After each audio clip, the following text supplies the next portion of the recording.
네, 안녕하십니까. 예배 하나님의 아름다움 최영민 목사입니다. 먼저 기도하겠습니다. 하나님 감사합니다. 지금까지 이 강의와 함께 해주셔서 우리가 예배에 대하여 더욱더 풍성한 의미를 알게 하심에 참으로 감사드립니다. 주님께서 우리에게 지혜를 주신 만큼 우리가 앞으로의 예배 가운데 하나님의 그 영광과 이름에 합당한 예배를 올려드리는 자들 되게 하여 주시옵소서. 예수님의 이름으로 기도합니다. 아멘. 네, 드디어 마지막 강의입니다. 오늘 마지막 강의는 예배 그리고 예술이라는 제목으로 함께 나누어 보려고 합니다. 마지막 강의를 이 예배와 그리고 예술에 대해서 정한 이유는 저 안에 개인적으로 이러한 고민이 있었습니다. 예배 가운데 그리스도 안에 있는 예술과 바로 그들을 위한 시대가 올 수 있을까? 이러한 질문이 생겼습니다. 우리 교회라는 공동체는 예술을 가끔씩은 세상의 부산물로 여길 때가 있습니다. 그래서 예술이 교회 안에서 과연 녹아들 수 없는가? 복음이 예술로서 표현이 될 수는 없는가라는 고민에서 이 강의를 준비하게 되었습니다. 사실 예배와 예술에 관해서는 그렇게 많은 연구들이 있지는 않습니다. 그래서 저는 함께 논의하면서 정말 교회 내의 예술가들의 고민에 아주 자그마한 길을 제시하길 바라는 바입니다. 먼저 이 강의가, 이 나눔이 우리에게 필요한 이유는 아마 이 시대적인 요구 때문일 것입니다. 멀티미디어와 영상 시대가 도래함으로 인해서 또 교회와 우리가 아이들의 패턴만 보아도 알 수 있습니다. 그리고 우리가 유튜브 채널을 보게 되면 대부분은 3분 이상을 넘기지 못합니다. 인류는 새로운 시대로 그래서 접어들고 있습니다. 인류의 문화는 이제는 언어와 책 중심의 문화에서 인터넷과 또 멀티미디어를 통한 중심의 문화로 빠르게 이미 변화하고 있다는 것을 우리는 알 수 있습니다. 특히 자라난 청소년들, 어린이들은 어려서부터 이러한 영상 문화에 노출됨으로 인해서 기존 세대와는 확연히 다른 문화관과 가치관을 가지게 되었습니다. 그래서 이들은 정적인 언어보다는 이미지와 또 동영상에 더욱 큰 친밀감을 가지고 있습니다. 이러한 문명의 변화 속에서 예술은 예배와 우리의 신앙 속에서 아주 적절하고 효과적인 역할을 할 수 있다고 생각합니다. 그림, 영화, 시, 노래, 무용 등은 언어로서 표현이 제한적인 그 하나님의 은혜를 효과적으로, 시각적으로, 청각적으로 혹은 후각적으로 등 표현할 수 있다고 생각을 합니다. 우리는 이제 이 예술에 대한 오해를 먼저 풀어야 되는데요.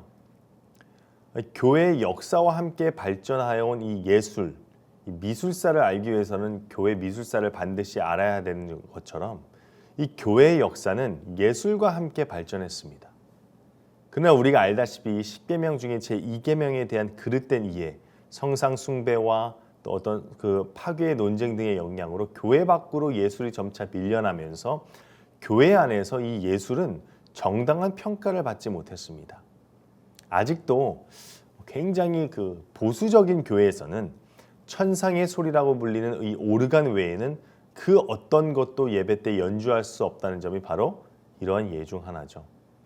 예술이 교회에서 점차 멀어지면서 교회가 가지고 있는 예술에 대한 이해의 수준 역시 점차 낮아져 왔습니다. 이 90년대 후반에 한국에서 사회적 문제가 되었던 이 기독교 신자들의 이 불교 문화재 훼손과 파괴 사건은 오늘 한국 교회가 예술에 대해서 어떻게 이해하고 있는지를 보여주는 아주 단적인 예로 볼 수가 있습니다. 이러한 현상은 교회가 예술에 대한 정당한 평가를 내리지 못하는 데에서 기인했다고 할 수가 있죠. 우리가 그 3강에서 나누었지만 이 예배 공간, 예배당만큼 우리와 하나님과의 만남을 현장을 직접적으로 지시하고 나타내는 곳은 없을 것입니다. 예배당 안의 모든 것은 하나님의 영광을 상징하고 나타내야 됩니다. 그러나 현대의 예배당들을 볼 때 초대교회부터 가지고 온 전통과 상징들이 많이 사라진 것을 볼 수 있습니다. 공간에는 이야기가 있습니다. 공간에는 믿음의 선조들이 지금까지 신앙을 잃지 않고 전수해 줄 수 있었던 스토리와 증거들이 구석구석 흔적이 묻어 있습니다. 우리는 본래 우리 초대교회가 가지고 있던 이 거룩성과 상징성을 다시 교회로 가지고 와야 합니다. 교회의 시각적, 상징적, 예배적, 예전적 유산을 찾아내서 다시 그 의미를 되살리고 그것을 오늘날 우리가 처해 있는 21세기 상황에서 재해석해 적용하려고 노력하는 것이 어쩌면 우리의 역할일 수 있습니다. 우리는 예술을 사용하여서 하나님의 아름다움을 다시 일으켜야 할 사명이 있습니다. 이러한 시대 속에서 예술이 우리 믿음 생활과 예배 그리고 교회 공동체에 줄 수 있는 역할은 분명히 있다고 생각합니다. 더 나아가서 교회 공동체가 예술에 대한 올바른 이해를 통해서 아름다움의 근원이신 하나님을 무궁무진하게 나타냈으면 하는 소망이 있습니다. 사실 우리 모두는요, 누구나 이 예술에 대한 당연한 동경심이 있습니다. 우리가 예를 들어 볼까요? 우리가 일찍이 아침에 일어나서 등산을 하거나 기차를 타고 바다로 가 해가 뜨고 지는 모습을 바라보면서 즐거워하고 사진을 찍는 이유. 세상의 아름다운 광경을 평생 간직하고픈 마음이 드는 것. 그래서 여행을 다니는 것. 아름다운 순간을 경험하고 싶기 때문 아니겠습니까? 우리는 아름다움을 느끼려고 하는 이 마음을 근본적으로 가지고 있습니다. 그리고 그것을 나의 언어로 담아내려는 예술적인 마음이 있습니다. 그래서 사진을 찍고 때로는 글을 쓰고 그림을 그리고 노래를 부르는 거죠. 아름다움을 표현하는 인간의 모습은요, 사실 참으로 하나님과 닮아 있습니다. 요즘 우리나라도 다양한 전시회들이 많이 생기면서 다양한 예술 형태의 작품들을 자주 접하게 되는데 이 모든 것들을 보게 되면서 제가 공통적으로 느끼는 것이 하나 있습니다. 결국 모든 예술의 영감은 하나님의 창조 세계에서부터 오는구나. 그래서 아름다움의 근원이 어디일까? 아름다움의 시작은 어디일까라는 고민을 할 때 내리는 결론이 있었습니다. 그것은 바로 아름다움의 시작과 근원은 하나님이라는 겁니다. 아름다움의 근원은 바로 하나님이라는 거죠. 이 어거스틴은 하나님을 이렇게 표현합니다. 가장 선하시고 아름다운 것들 중에서 가장 아름다우신 분이라고 어거스틴은 고백합니다. 하나님은 아름다움의 근원이고 모든 아름다움은 하나님의 아름다움으로부터 나오며 이 아름다움의 반영이 바로 하나님입니다. 그러니까 그분은 이 아름다움의 원인임의 목적입니다. 왜냐하면 우리가 보고 느끼고 감탄하는 모든 것들은 하나님이 창조하셨기 때문입니다. 성경의 가장 첫 번째 부분에 보면 창세기 1장 1절에 태초에 하나님이 천지를 창조하시니라 라고 나옵니다. 성경의 첫 부분은 하나님의 창조 사역으로 시작됩니다. 그리고 하나님의 창조에 대해 말하는 본문은 창세기 1장만이 아닙니다. 시편 8편과 19편을 보면 창조 안에서 누리는 터질 듯한 기쁨을 노래하고 있고요. 마태복음에도 보면 예수님과 선지자들은 창조에서 통찰력을 얻었습니다. 그리고 사도행전 17장에도 보면 바울은 창조에 대해서 직접 설교도 합니다. 그의 즉흥 설교에서 그는 하나님을 잘 모르는 이들조차 신적 활동에 대한 본유적인 인식이 있다고 얘기를 하죠. 그래서 이 PPT에 나와 있듯이 뭐라고 합니까? 그는 우리 각 사람에게서 멀리 떠나 계시지 아니하도다. 우리가 그를 힘입어 살며 기동하며 있느니라. 또한 창조자 하나님은요, 하나님 자신이 예술가로서 활동하시고 우리 인간에게도 예술적 영역들을 사용하라고 허용하십니다. 성경 기사에서도 볼 수 있듯이 하나님이 당신의 백성들과 지속적으로 관계하면서 그들이 점점 하나님의 본질을 잘 알아가도록 하실 때 하나님의 백성들의 주의를 끌기 위해서 종종 창조적인 방법들을 사용하신다는 것은 굉장히 주목할 만한 부분입니다. 그러니까 아브라함과의 어떤 그 약속의 장면에서도 하나님께서 별을 보며 아브라함에게 이야기를 하지 않습니까? 그러니까 하나님은 이야기와 어떤 하늘의 갖가지 시각적인 장면, 다양한 꿈과 환상을 사용하실 뿐만 아니라 그분의 뜻을 대행하도록 선택하신 이들에게도 포괄적이고 때로는 엉뚱하기까지 한 비언어적인 기술의 영역까지 사용하라고 지시를 하십니다. 예를 들어서 출애굽기에 나오는 인테리어 디자인, 의복, 음악, 노래, 시, 기념비 이런 것들이 구약 성서에 나타난 하나님이 어떤 인간 대행자들에게 사용하도록 하신 상징적인 활동들입니다. 그리고 하나님의 예술은 구약에서는 인간의 창조가 바로 절정입니다. 그림 한 장을 제가 보여드리겠습니다. 이 그림은 여러분들도 굉장히 잘 알다시피 르네상스 시대의 거장 미켈란젤로의 천지창조 중에 세 번째, 바로 아담의 창조입니다. 이 508년 교황 율리우스 2세가 이 미켈란젤로에게 시스티나 성당의 천장화를 그리는 일을 맡겼죠. 이 미켈란젤로는 4년 동안 작업의 프로그램을 짜고 거기에 따라 일을 진행했습니다. 사람들의 출입을 통제하고 홀로 천장 밑에 세운 작업대에 앉아서 고개를 뒤로 젖힌 채 천장에 물감을 칠해 나가는 아주 고된 작업이었습니다. 이로 인해서 목과 눈에 이상이 생기기도 했지만 그는 모든 어려움을 극복하고 혼자서 4년 만에 800제곱미터에 이르는 거대한 대작을 완성합니다. 그 중에 가장 인상 깊은 그림이 바로 이 그림, 하나님이 아담에게 손을 뻗어 생명을 불어넣으려고 하는 장면을 상상하여 그린 그림입니다. 힘이 없어 보이는 이 아담의 손과는 달리 하나님의 손은 어떻습니까? 굉장히 어떤 생명력이 있고 권세가 있고 생기가 돌고 매우 건강합니다. 아담은 그러한 하나님에게서 영혼의 생기를 받습니다. 이 영혼의 생기는 무엇을 나타냈을까요? 이 미켈란젤로는요, 이 하나님께서 아담에게 불어넣어 주시는 이 영혼의 생기를요, 그림 속의 코드로 설명하고 있습니다. 이 당시 해부학에 뛰어난 재능을 보였던 이 미켈란젤로는 그림 속의 인간의 해부학적 골격의 형태를 많이 첨가합니다. 아담의 창조에서 하나님과 천사들을요, 뒤에서 감싸고 있는 이 붉은 원의 형태가 보이시나요, 여러분? 이 하나님과 천사들을 감싸고 있는 이 붉은 원의 형태는요, 뇌의 단면도를 나타내고 있습니다. 즉 이것은 하나님이 인간에게 주신 선물이 바로 뭐다?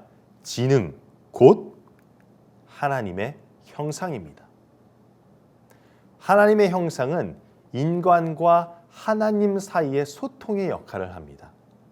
무슨 말일까요? 우리는 인간입니다. 하나님은 인간입니까? 아닙니다. 하나님은 신입니다. 인간과 신은 질적으로 다릅니다. 그러나 우리는 하나님과 소통을 합니다. 하나님께 기도합니다. 하나님께 무엇인가를 구합니다. 하나님을 생각하고 의식합니다. 이것이 가능한 이유가 무엇입니까? 우리와 개미는요, 소통할 수가 없습니다. 왜일까요? 우리가 개미와 소통할 수 없는 이유는 근본적으로 다르기 때문입니다. 그래서 말이 통하지 않습니다. 공통점이 없습니다. 그러나 저와 여러분은 소통을 합니다. 왜일까요? 우리는 같은 인간이고 같은 언어를 쓰고 같은 공간에 있기 때문이죠. 그렇다면 우리는 하나님과 소통이 가능한 것은 무엇 때문일까요? 그것은 바로 이 이마고 데이, 하나님의 형상이 우리 안에 있기 때문입니다. 하나님의 흔적이 우리 마음 안에 심어져 있기 때문입니다. 하나님의 형상은 하나님의 뜻을 알 수 있는 하나님과 인간의 접촉점이라고 할 수가 있습니다. 하나님의 뜻을 인간이 인지할 수 있을 만큼의 정도, 레벨로 접근 가능하게 하는 역할을 하나님의 형상이 이마고 데이가 하고 있는 것이죠. 즉 우리 안에 있는 이 하나님의 형상은 하나님의 뜻을 인간의 언어로 구성하는 능력, 하나님의 뜻을 우리의 방식대로 그대로 창조해내고 구현해내는 능력이라는 겁니다. 여기서 재밌는 것은요, 이 신학자 게렛 그린이라는 사람이 이 능력, 즉 방금 말한 하나님의 뜻을 인간의 언어로 구성하는 능력을 상상력, 예술이라고 이야기를 합니다. 하나님은 앞서 말했듯이 디자인, 의복, 음악, 건축 등 다양한 예술을 통하여 인간과 소통하였습니다. 그것들을 통하지 않으면 인간의 하나님의 뜻을 이해하지 못했기 때문입니다. 특별히 성경 안에서 하나님이 가장 아름답게 예술을 사용한 사건이 나옵니다. 그게 뭘까요? 바로 성육신 사건입니다. 성육신 사건은 창조주 하나님이 인간의 육신을 입고 우리에게 오신 사건입니다. 예수 그리스도를 통하여 우리를 향한 사랑의 뜻을 보이신 사건입니다. 자신의 뜻을 드러내신 거죠. 그러니까 하나님이 저 멀리서 메시지를 날리시는 분이 아니시며 살과 피와 뼈를 입고 두 발로 걸어 다니신 분이라는 우리의 독특한 신앙을 반영하는 겁니다. 우리가 인지할 수 있는, 우리가 느낄 수 있는 하나님의 모습으로 신성을 유지한 채 온 것이죠. 성경에는 이외에도 다양한 장르의 예술이 나옵니다. 홍해 바다를 건넌 이스라엘 백성들은 어떻게 해요? 노래와 춤으로 하나님께 감사를 표현했고요. 이 왕정시대의 다윗은 여러 편의 시를 남겼습니다. 또한 그는 대규모의 성가대와 많은 악기를 제작했죠. 공간복음서와 계시록에는 하나님을 찬양하는 천군 천사들의 모습을 보게 되고 예수님은 비유와 은유를 통해서 문학적인 표현을 즐겨 사용했습니다. 이처럼 성경에는 무용, 춤, 노래, 시, 문학, 미술 등의 거의 모든 장르의 예술들을 볼 수가 있는 겁니다. 이렇듯 하나님이 창조하시는 분이라는 점과 인간이 그 창조성을 닮았다는 점, 그리고 하나님의 뜻이 성육신 사건이나 어떤 성만찬과 같은 물질 안에 드러난다는 점은 우리의 믿음 생활, 예배 가운데 예술의 적절한 사용을 필요로 한다는 뜻으로 받아들일 수 있습니다. 여기서 중요한 예술의 특징이 있습니다. 특히 이 기독교 예술은요, 본질상 그 예술품 자체를 드러내지 않습니다. 예술은 본질상 그 자신을 드러내지 않습니다. 예술은 그 예술 너머에 있는 타자를 드러냅니다. 다른 것을 드러냅니다. 즉, 예술은 계시, 하나님의 뜻이 드러나는 장소가 될 수 있다는 겁니다. 결론적으로 하나님은 창조자이시며 하나님의 형상대로 지음받은 인간 또한 창조성을 지닌 존재입니다. 예술, 어쩌면 여기 모인 여러분들은 예배와 우리의 신앙 안에 예술이 들어갈 자리가 있을까 궁금해하며 혹은 그 가능성을 찾아보고 싶어서 오셨을 분들도 있습니다. 우리가 하나님의 형상으로 지음받은 그분의 피조물로서 우리는 예술가입니다. 그리고 그 모습으로 오늘도 내일도 예배의 자리에 나아갑니다. 우리는 하나님께서 주신 이 24시간이라는 시간을 살아가며 새로운 하루를 만들어가는 하나님의 예술가입니다. 예술이란 예술가가 자신의 삶 속에서 다양한 경로로 겪게 되는 경험 속에서 절실하고 중요하며 가치 있다고 느끼고 체험한 것들을 표출하는 겁니다. 그러므로 우리가 드리는 예배의 모든 요소들, 우리가 걸어가는 이 믿음의 고백은 단순히 우리의 감정 표현이 아닌 신앙의 예술적인 표현입니다. 그러나 어디까지나 예술은 하나님을 표현하는 여러 가지 길들 가운데 하나이지 완전한 안내자는 아닙니다. 우리가 예배 가운데 펼쳐질 예술들은 지상에서 우리 인간들에게 나그네와도 같은 인생의 친구이며 위안이자 성경의 진리 안에서 행해지는 신앙 고백이 되어야 될 것입니다. 저는 바라기는 우리가 이러한 나눔을, 예술적인 나눔을 통해서 우리가 가진 예술이 궁극적으로 예수 그리스도의 아름다움을 나타내고 그분을 영화롭게 하는 도구가 되었으면 좋겠습니다.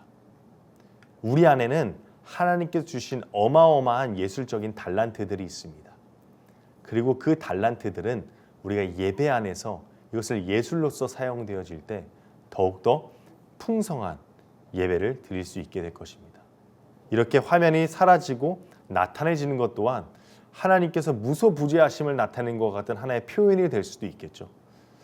그렇습니다, 여러분. 여러분은 하나님의 귀한 예술가입니다. 하나님께서 주신 이 하루, 하나님의 영광을 위해 아름다운 하루를 창조해 가시고 만들어 가시는 하나님의 예술가가 되기를 주님의 이름으로 소망합니다. 기도하겠습니다.